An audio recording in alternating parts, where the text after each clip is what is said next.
Hi, and welcome again to Front and Centre. And we're pleased to have back with us a good friend, regular contributor, and fellow Ventum rider. It's Cody Beals. Cody, how are you doing? Good to be back, Matt. I'm doing all right. Just got out of 14-day quarantine, a little bit stir crazy, but still have my sanity and my wits about me, so I can't complain. Yeah, so obviously being back in quarantine, and as we briefly discussed offline, you're kind of out of quarantine and then potentially back into lockdown as of Boxing Day. Yeah, our provincial premier just announced a 4-week lockdown starting Boxing Day. So that'll be a little more relaxed than quarantine. Quarantine, we can't even leave the house technically. But yeah, I'm already looking at options for getting my swimming in because that's going to be a big source of stress. Yeah. So nice to be back. Nice to be really nicely with loved ones. And I mean, your cat, obviously, in that sense. Oh, absolutely. Yeah, it was 5 weeks away from home, which is probably the longest break I've had away from my partner, our entire 5-year relationship. And definitely the longest break away from my cat, the entire 3 years we've had her. So yeah, it's good to be home. Cool. And plans for Christmas? Oh, it's good, actually. The silver lining of this quarantine is that I can actually visit my family and grandparents for the first time all year. So I'm looking forward to that over the next few days. Cool. So anyway, let's get into racing, race review. So we're going to have a bit of a chat today and just try and do a bit of coverage between, obviously you raced both Ironman Florida and you raced Daytona. So it'll be interesting to hear what your thoughts on the kind of comparisons between them are.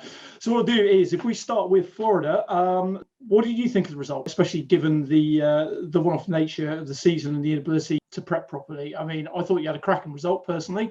Your views on it? Yeah, mixed feelings, I guess. I mean, on paper, a 5th place at an Ironman sounds like a bit of a bummer, given that I've won every other Ironman I finished, 3 out of 3. If we don't look at that Kona DNF last year, but I'm actually really proud of it. This was a really tough year for all of us. And I've been pretty open about how I struggled this year with a lot of things, including mental health. And I was just really having a bad time with training. I was not really being consistent. I was committing to a new strategy every week over the summer, basically. And this Ironman really focused me. So I only had about 4 weeks to lead up to it, which was another big limiter. I was originally going to race Ironman Arizona, and then that was abruptly canceled. So this Ironman Florida race basically drew on the Ironman Arizona Pro Field, Ironman Cozumel, Portugal, which was also canceled. And so we had this massive pro field at this kind of mid-tier Ironman, and it almost had a championship race kind of vibe. So looking at the start list before the race, I predicted that we'd see several guys under the 8-hour mark. Sure enough, I was the 5th place guy, and I was just a hair under 8 hours. So it sucks to be that dude, 1 minute outside of the Kona slot and stuff, but it was a really all-star field, and there's no shame losing to any of those guys inside the top 5, I'd say. So how was it racing under the conditions of, obviously, I mean, America hasn't got the protocols that the rest of the world seem to have, but obviously they're pretty good within the Ironman group and making sure that there's some safe distancing and face masks and all that. How did you find that it was and coping with that going into the race and registering and your other usual kind of areas that you have to cover before you start the race itself? Yeah, man, like stepping off the plane to Florida, that was like stepping onto another planet coming from Ontario, basically. So I traveled on election day of all days too. And so I stepped off the plane into, Trump land central, basically, and also a really high COVID case counts as well. And man, like it was just a real outside of the race bubble, it was a real laissez-faire attitude around COVID, I have to say. Like I felt like I was the only dude wearing a mask when I went into the Walmart there to get groceries. So that was an interesting experience. I was a little bit apprehensive about how the race would play out given the situation there in general in Florida. But I have to say, like Ironman had a really sane, evidence-based COVID playbook. I and the other pros all seemed to be pleasantly surprised. I think they had all hands on deck there. I know their office is in Florida. And so they had like every Ironman staffer there. And it was really solid, like solid no-touch protocols. I thought it was pretty effective. I didn't feel like I was put at risk at any point. And the real sentiment there, I'd say, was just like relief, because now I see they've got a playbook for COVID. There's a way forward next year, even if the vaccines haven't rolled out globally by the time we're racing again. There's going to be a method now to hold these races, even in a COVID world. Okay. So in the actual race itself, then, what were your key highlights, would you say? What were your major highs at Ironman Florida and your I suppose let's go for it, your major lows as well? I knew I had to make up for lost time in the swim because, like a lot of people, I had a long break out of the pool, 7 weeks out of the pool earlier or out of the water, and then 7 months or more out of the pool, out of the like lane swims and stuff. Yeah. So just open water swimming over the summer. Looking at that, I really had to get my ass in gear in the pool over the 4 weeks I had basically to swim hard leading into it. And I was pleasantly surprised with the swim. I was basically on Andy Drietz's feet the entire swim, which is a good day for me. Came out with the front pack. And I knew the bike would be a big liability, though. I just hadn't put enough emphasis on it, hadn't logged enough hours in aero position. And that course is just punishing. Like, it's flat and fast on paper. Guys have ridden under 4 hours there, I believe, or Starkowitz has in the past. But it's just the kind of course where you're locked into aero position like all day.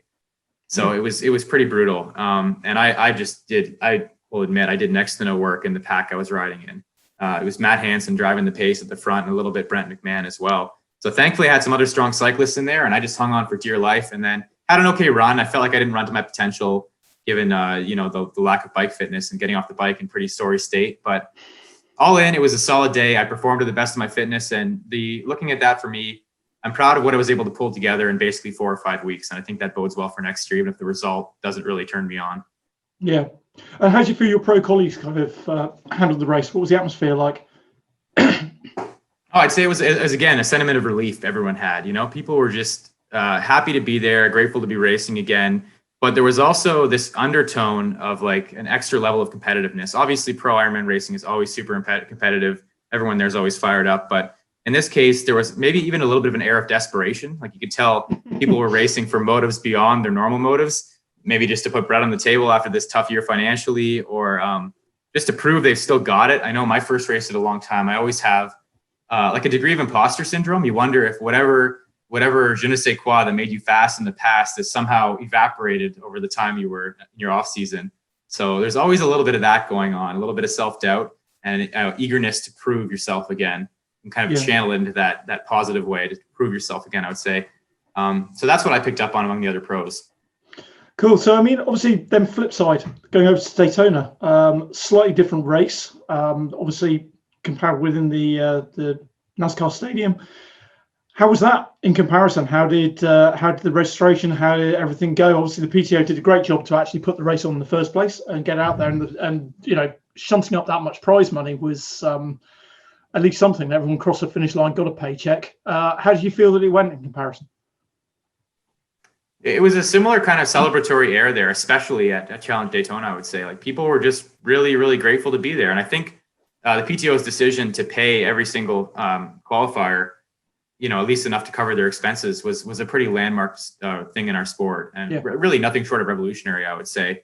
Shared my thoughts on that earlier in a piece for them. And I think, like, in the past, we had so-called championship races that just didn't have deep fields because people couldn't afford to take the risk, the opportunity cost, the travel expenses of showing up at these races. So even putting up $2,500 US for everyone outside the top 20, it removed a little bit of the risk for athletes, and it was enough for everyone to show up. I think this year in particular, it was some people's first race of the season or first major race. So everyone was eager to be there, and almost everyone showed up who could, short of some Australian and New Zealand athletes that, couldn't really due to travel restrictions, and a few Europeans and UK athletes. But by and large, it was probably the most competitive field we've ever seen in a long course triathlon, arguably the most competitive triathlon ever. So I was just honored to be a part of it. Obviously, I had aspirations there, and finishing 21st didn't quite align with that. But you have to kind of reevaluate when you're looking at a field that competitive, I think. And I think everyone outside the top 15 or outside the top 10 probably has a similar take on it. They would tell you, I think I could have been top 10 on a good day. But with that many all-star athletes, it's just impossible. Again, obviously, with such a stellar field, obviously the stellar field being even higher than it was at Ironman Florida, do you think that everybody was in this from the get-go? Was it a real full-on, full throttle, we've got something to prove, more than you would normally get from that kind of field? Or do you think it was from, along the lines of how it should be? Watching it live, it certainly seemed that everybody just got in and went for it as quickly as they could. Yeah, you're spot on. And I've been in enough championship level races now to see that's often the dynamic. People roll the dice and bank on it being their day. And of course, it's not going to be most people's day. So usually late in the race, you see just spectacular detonations as these over-optimistic or even foolhardy pacing decisions catch up with people, basically. So I've had to learn now, like, I remember the first high caliber race I was in, Ironman 70.3 St. George, several years ago, the North American Championships. I was just shocked, flabbergasted at the pacing of the swim in the first half of the bike. And I was thinking, like, am I really this unfit compared to these other people? And the answer was no at the time. I did okay in the race. It was just that people pace so overzealously at first, assuming everyone's racing for the top 5 or the top 10 or what have you. So again, it was the same thing here. And having had a little bit more experience with championship races, I knew just to bide my time, be patient. I played my cards very conservatively the first part of the bike, and I almost regret that a little bit, but it's easy to look back at that with 2020 hindsight and ask questions like, what if I'd paced a little bit harder? Could I still have run as well? And, I'm proud of the fact that I had a top 10 run split. Wish I had a little bit more real estate to claw more guys back and get inside the top 20. But that's a lesson for next time, I guess. So on the bike, you said that Ironman Florida was a killer. How did it compare? Because that Daytona course looked absolutely brutal. And obviously watching people come off the run, straight off the back of that, people just looked stiff and sore from powering through on that particular course. How do you feel it went? Obviously, I suppose most importantly, to make sure that we get a bit of that in there, how did you feel that the Ventum kind of did on that style of course? You're right, Matt. That course just chewed up a lot of really, really awesome athletes. We saw all kinds of cramping going on, and just looking at the video, people lumbering out of T2, it was pretty sad. You wouldn't know those are world-class athletes the first few steps there, at least, even more so than a typical triathlon, I'd say. I felt like, I don't think the ordering of me racing Ironman Florida and then Challenge Daytona was optimal. I think most people would say you'd want to flip them, have the shorter one first. But on the plus side, I was pretty acclimated after a race like Florida to spending, hours and hours in aero position. Daytona is a punishing course in that you're basically in aero position 100% of the time, if you can be, but it's under 2 hours. We're averaging 46K an hour plus for 80K. So it's well under 2 hours. I honestly didn't find it that bad. But again, maybe if I could play it over and have a do-over, I'd want to up that bike pacing significantly. The Ventum was a great bike for that course, I think, because unlike some other triathlon bikes, the Ventum is just no holds barred emphasis on aerodynamics. It doesn't really prioritize other things like weight and stuff. It's all about just shaving off every last little gram of drag. And a course where you're averaging, speeds that high, the fastest speeds you'll ever average in any triathlon, aerodynamics become that much more important. So I think in that regard, it was a great choice. And like I said, I felt like I was quite comfy the entire ride. And that's mostly a function, I wouldn't say so much of factors people talk about like vertical compliance and these hand wave explanations people give. I think comfort on the bike is a function of time you spend acclimating and how adjustable the bike is so you can achieve a comfortable, sustainable position. And in that regard, the Ventum excels. Awesome. So in going back to what you were saying, what we were saying about the high caliber of the athlete, what seemed to come across quite early on and the lead up to the event was there was a lot of kind of back chat. You had kind of Ali Brownlee having his interview, and it all seemed to be very kind of gunning and very kind of hyped. There's almost been, from people I've spoken to, a kind of view that is the PTO trying to create this almost kind of American style NASCAR. You guys are all in it for the fighting. We're putting in sort of like certain guys that we want to back, and it's almost like an American wrestling situation. Would you say that comes across, or would you say that was genuinely actually how that field was playing out? Good question. I think there's definitely some manufacturing of rivalries going on. There are some real rivalries in pro triathlon, but I think for the most part, it's a pretty amicable group of people. Like personally, I can count on one hand the number of pro triathletes I actively dislike, and I think that's pretty typical. It's a pretty tight knit group. We're all on each other's side for the most part, until the gun goes, of course. But I think, the PTO is working to drum up some interest there because it's been shown that the rivalries are engaging to people. People come back for that kind of content. And I will say, like, looking back on my career over the last few years, it's been pitched as a rivalry that I have with Lionel Sanders, another Canadian. He's had a much more successful career than me, so it's generous to call it a rivalry. But, I've raced him and beaten him in Mont Tremblant, and that's been huge for my career because, in part, people have pitched this as a rivalry. So I think for me, that's been strong proof that these sorts of things are marketable and they are intriguing to people. So I think the PTO isn't making a mistake there by perhaps dramatizing these small existing rivalries just a hair to make them more interesting for media. Do you think that's been a direct crossover from the kind of days of Mark Allen and Dave Scott, and obviously Craig Alexander and Chris McCormack were another pair that were always at it, and they've just kind of picked up on that vibe? Yeah, I mean, Iron War happened, in the 80s, and people are still talking about it? Yeah. You got to correct me if it was in the 80s, but it's definitely something that's, it's sensational, right? And people like that. And I think triathlon needs some more intrigue like that because a lot of pro triathletes, maybe myself included, we're a little bit bland at times. We play it safe. We play it conservative in interviews and media. So maybe we need someone like the PTO to come in and create a little bit of drama on our behalfs. First, Cody, I've heard your views on a few things, so therefore I know that you don't play it safe all the time. So you're obviously looking at it, it seemed to go pretty smooth. Obviously, apart from the slight technical issue where people who put in a donation seem to have their 5 minutes of the last 5 minutes of the race feed cut, whereas people who didn't seem to watch the whole race. Did it go as smoothly as all that on race day?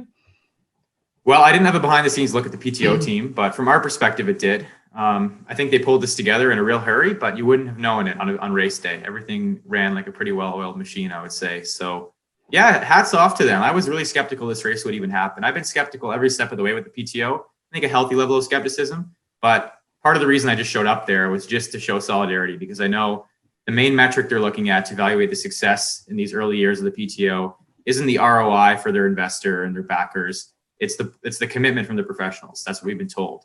So, even if that's not a race in a distance that really lights my fire, of course I'm going to be there because I see that as a really positive step for our sport. And I'm also pretty intrigued by the fact they're talking about a double Daytona distance race potentially next year, which would be more in my wheelhouse. That'd be a 200-kilometer race.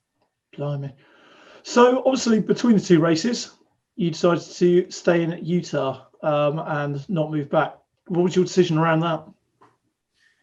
So I've done training camps in the past in Texas, in Arizona, and they were great experiences. But I just wasn't convinced they were furthering my development as an athlete, as a well-rounded athlete across all disciplines. I'd often finish the training camp really fit in whatever discipline I was focusing on, but just I'd struggle to maintain momentum when I got home. I'd be underweight, I'd be overtrained, I'd be just unfocused. It just disrupted my consistent routine. So looking at this camp, I really wanted to reframe my approach to training camps and see if I could find a sustainable formula for camps that would work for me. And after basically a 3-year break from camps altogether. So I have a great friend, Nick Chase, in Utah, and I brought along my 2 training buddies from Guelph, Taylor Reed and Jackson Laundry. And we had a hell of a good time. It was like the hardest, most consistent work I've done, at least over the last few years, yet it felt so much easier than my grind at home. And this is not rocket science. A lot of other people have figured this out. I don't know why it's taken me 7 years into my pro career to realize this or realize it again for the second time. But training with other people is easier. Maybe there's something to it. And I compromised on my sessions for a while. My line was like, oh, I want to be utterly specific with my training and just do exactly what's written for me. But you know what? Sometimes that's a worthwhile compromise if you compare your sessions and find a happy medium. And it really held me accountable. After a year where I'd been spending admittedly a lot of time moping around, procrastinating workouts, feeling sorry for myself. This camp, I just woke up every day and did the training that the other guys were doing. And there was all that thought and self-doubt removed from the equation, basically. And I came out of that. I wish it had been longer than 3 weeks, because it was pretty amazing the fitness all of us pulled together in that short amount of time. Yeah, and it's quite amazing to actually see that as well, because obviously from the Instagram point of view, we saw some of the posts that were coming out. It didn't look like as much training going on, Cody. It just looked like yourself, Jackson and Taylor were just in it for the kind of kicks, really. But obviously, some serious training had to happen at some point. Yeah, and that's a vibe that's taken us a while to strike on with all of us. I think early on, it was more conventional training partner type vibe where we're just pushing each other all the time. And I really believe that your typical driven pro triathlete or even amateur triathletes, a lot of us don't need more help pushing each other to go hard. I think what we need more help with is accountability and other aspects. Can you keep it fun? Do you know when to recover appropriately? Are you making sure your intensity is disciplined enough in your sessions? Namely, are your easy sessions easy? Are your hard sessions hard? And that's kind of the new frontier we reached as training partners and friends, where we're not just helping each other, slam these sessions harder than ever. That's only a small piece of the puzzle. It's everything else we're looking at, the holistic big picture we're helping each other out with. And yeah, it was so much fun. And even if you're doing this as a professional, it has to be fun, because we all know it doesn't pay enough money for that alone to be the motivation to do this god-awful career. So it's got to be a good time. Yeah, and obviously we saw the yoga positions as well, which were insane, absolutely insane. Yeah. So the thing about yoga is that my experience with yoga in the past, I used to do a little bit of it, even spend some time at yoga ashrams with my dad, who was a yoga instructor for a while. Everyone can bust out a move or two that's really impressive. It's a cool thing about yoga. Even your unfit 60-year-old or something like that can always do a yoga move that, I personally wouldn't be able to do. Everyone has their forte in yoga. So it's easy to flex on people with a couple of poses. Yeah, you say that. I've got the hamstrings of a pool table, so I've tried it before and it just doesn't go anywhere. Well, I'm sure you're flexible in another maybe undiscovered dimension. You just have to experiment and control yourself and figure it out. Yeah, very undiscovered.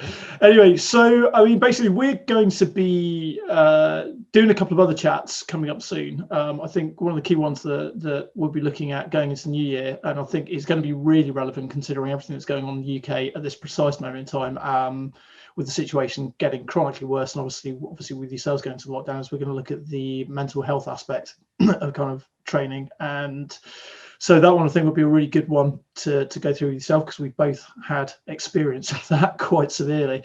Yeah, and we're also both two dudes who are being increasingly open about it on social media with a really positive response. So I think the time has never been more right to talk about social media. And unfortunately, it's still a topic that is stigmatized for everyone, but in particular for men, I would say. So yes, it's high time we discuss that, especially in the triathlon community, I think, with a lot of people kind of struggling in silence this year, I think. Yeah. Social media, I wrote, has basically devolved into like all this toxic positivity over the course of the year. And some of it's good, but I think a lot of the time people are just trying to paste on a brave face when really they're struggling. So yeah, I'm really here to talk about that and talk through some of the coping mechanisms I've developed. And I'm still very much figuring this out as I go, you know? Yeah, certainly. And obviously I'm in the same pace and got quite a good backstory myself on it. So yeah, that one would be a good one to do. Anyway, thanks very much, Cody. Thank you for your time again. I look forward to speaking to you really soon, and we'll do that interview. And yeah, have a great Christmas. Stay safe. And from us as James and to the cat, we hope that you all keep well. And yeah, we look forward to seeing you in the new year, and we can have a chat about that and chat about racing in 2021. Sounds good, Matt. Okay. Enjoyed catching up. Take care, mate.